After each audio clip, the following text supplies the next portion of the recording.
Welcome back, ladies and gentlemen, to the Korean StarCraft League. We are here for the 6th weekly. I'm Nathanias. This is the first time that we're actually covering the weekly for the KSL, but I would like to do it. I would like to do it for the foreseeable future. You know, there's not too many people that can easily do the Korean time zone stuff. So it's like 3 in the morning in Europe, you know. Roddy, he's got all the passion, but he already streamed for 40,000 hours straight, so he can't get up and do more. So I've got to be here to carry the torch. In the bottom left, we've got the blue Protoss player. He is herO. An unbelievably charismatic, talented, and very handsome Protoss player. His opponent in the northeast, the red Protoss player. He's Classic. You're going to notice a trend here. We ended up following Classic through this bracket because, well, I'm going to face it. I'm just going to say it, guys. I didn't want to make you wait 5,000 years for us to get into the games with the Terrans in them. But honestly, I'm just having fun. It's kind of nice, right? It's like a little challenge, a little test. Do as many of the matchups as I can. I did some we did some TVP today. We did some PvP now. And we had a great PvZ series. So this is the semi-final for this week's cup. And I'm just going to give you guys some information about the Korean StarCraft League. This is week 6, as I've already said. I believe it's supposed to take place every week. I think Fridays at 8 p.m. Pacific time. The prize pool is funded from the community Patreon in Matcherino, where first place gets 40% of the prize and second place gets 20%, and it kind of just scales down. So everybody in the top 8 gets paid. So everybody that you're watching right now is going to make money. They're going to make some moolah from this, but how much will they get? $400 minimum, and it is boosted by, of course, the support of the people that have been making this wonderful event happen. So it's the kind of thing I'd like to get into a little bit more of. How could I say no to getting to see some of these guys play? We are playing on the Korean server, so there's no latency, there's no shenanigans. It is a tournament that is at its core for the Korean StarCraft 2 scene. At least those who are so brave and bold as to carry that banner in a time where it seems like there is not quite as many. But that's why we want these guys to stick around. That's why we want to have these tournaments, so that we can be greedy and selfish and watch them play amazing games until the end of time. Really, that's about it, you know. Make a nice little hyperbolic time chamber for all these guys to just train in forever and never have to do anything else. How else are we going to learn new builds? Let's face it. Classic, 2 Sentry opening, 2 Stalkers. At PvP, very different beast from the other matchups that we've seen out of Protoss so far today. And it's always been a matchup that involves some level of trickery. Classic is scouting like a madman. herO built a pylon out on the map. And I'm thinking maybe Classic and his scout was like, why do you only have 1 pylon? Where's your second pylon? What's going on here? I don't even know if this was a second pylon. I wasn't paying that much attention, but he's thinking maybe I'm getting cheesed. So this probe goes on a mission, goes on a trip around the world to try to find the proxy. Lo and behold, there is no proxy. He's not being proxied. But what is happening is he's got an Oracle, 2 Adepts, and if Classic missteps for even the slightest moment, he could lose everything in a heartbeat. He has a Twilight Council building in the main base, but the Oracle now approaches the natural. 2 Adepts tried to get over towards where the probes are. However, a shield battery was constructed at the top of the ramp to block those units in. He wants to force the shield battery to finish, so he's actually going to finish the shade on the Adepts. Stalkers move towards the ramp, and now the Oracle can get back onto the probe line, and we see 6 probes microwaved instantly. Big damage done by herO. I mean, he does have his Nexus coming in a little bit later.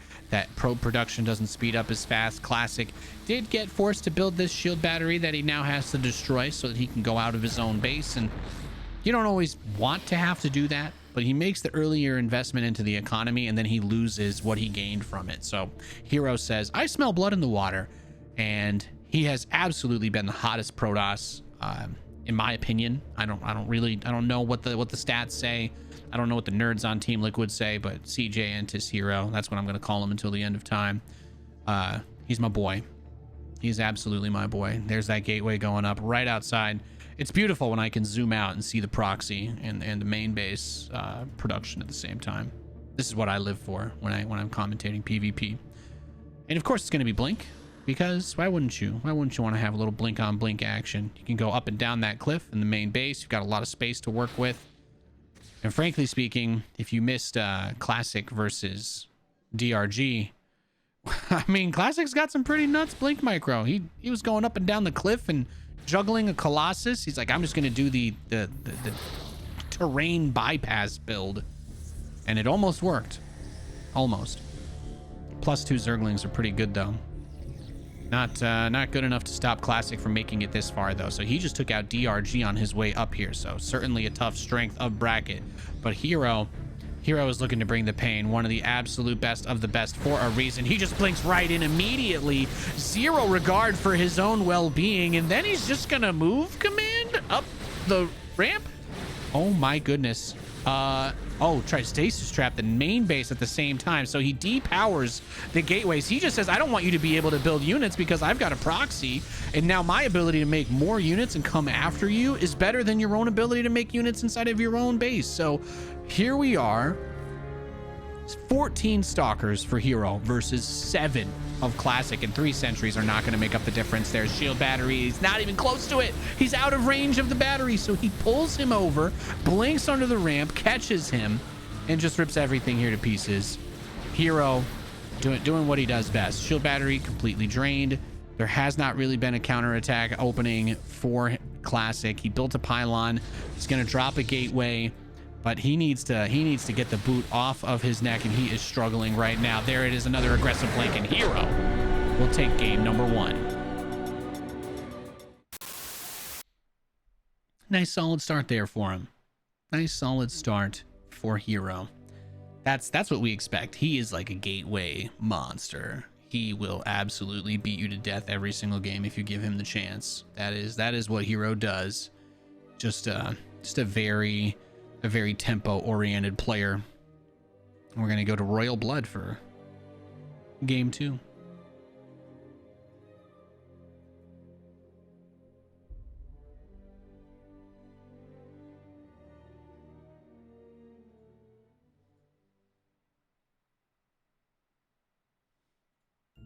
herO seems like he knows how to Protoss, yeah. But when I wanted to confirm, I'm like, oh, is this actually herO or is this somebody else that uses this name? And I saw rank 1 Korea. You know, that's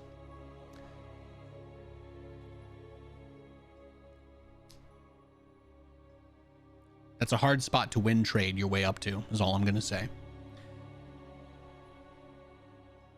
Let's go to game 2. We are loaded in the top right. Leading the series 1-0. The blue Protoss player, he is herO. herO has nothing on your BC builds, though. Yeah, you know, herO doesn't need battle cruisers, okay? I'm going to tell you the truth, man. I'm just compensating, okay? It's because my truck wheels aren't high enough. That's why I need to have a giant spaceship. In the bottom left, we have the red Protoss player. He is Classic.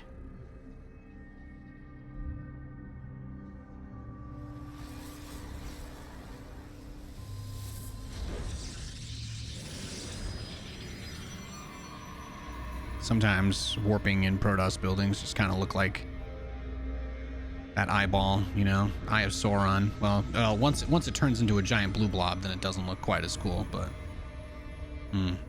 gotta love it. Early game PvP conversations, they are the best.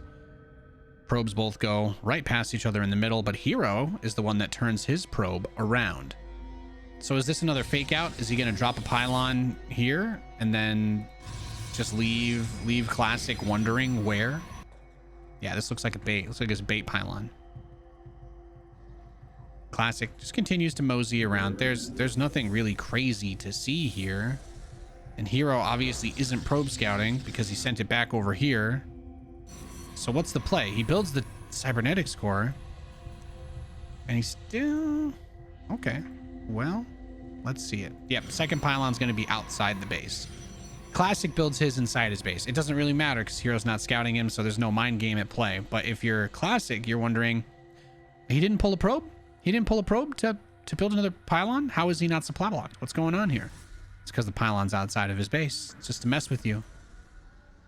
He wants to sow the seeds of doubt in Classic's mind, poison his ability to strategize in this series. That's what herO does. He really is crazy. When we picked him up for the caster Civil War, I had to have him. In any sort of scrappy situation, he's so good. He can handle the base trades. He can handle pretty much everything. Am I a little bit biased? Yeah, that's not always a bad thing, all right? Have you seen this guy? You seen this man? So herO's got Adept coming out, immediately shades for information. Probe kind of patrolling towards the front. Look at this. He's like so aware of when this stalker timing in. He's so ready to just see it, confirm it, and then pull back. And then Classic's probe wants to see and confirm this. Is he gonna try to body block? No, he's just like, where's the probe going? Where are you going? Where am I going? Where's anybody going? But the Adept may slip in unseen to that natural. I think if he can get the shade past the sentry, that's like what you want. There's no probe there, so he will be able to get up the ramp. So it's just 2 sentries to stop the Adept, and any probe kills here are absolutely huge for herO. In PvP, this is such an awkward spot to be in because those Adepts just can wreck probes really well, but good control. Good control from Classic. He's only going to lose a single probe to it, and the Stalkers managed to catch the shade on the way out. herO gets Classic's probe off the field, and neither player with any proxies or anything of that sort in play. So we find ourselves with a Prism coming in for herO, and this comes in line with our expectations. 1 base, Stalkers, Warp Prism. He's going to micro. Instead of using Blink, it's just going to be Prism pickup micro. And Classic is going to find himself with 2 gateways and a Twilight, trying to fight against a 3-gate robo. For lack of a better term, I mean, you're about as all in as you're going to get, unless he's decided not to warp in anymore and build a Nexus. No, he's still warping in. That's it. This is going to be a game-deciding push. 10 Stalkers versus 5. Now, there is that shield battery in the sentry to try and mitigate it, and he doesn't have Blink to jump past the force fields, but he just doesn't care. He just doesn't care. The Prism does get sniped, though. That's a bit unfortunate. Do you just go for the shield battery here? Or you try to burst through the shield battery? Here, this is a Classic herO game. It's also Classic versus herO game. So it's like a triple entendre, which is the best Andre. And that's it, baby. That's it. herO's not a very elegant killer. He's the guy that uses the ice pick that melts. That's him. GG herO 2-0 in dominant fashion.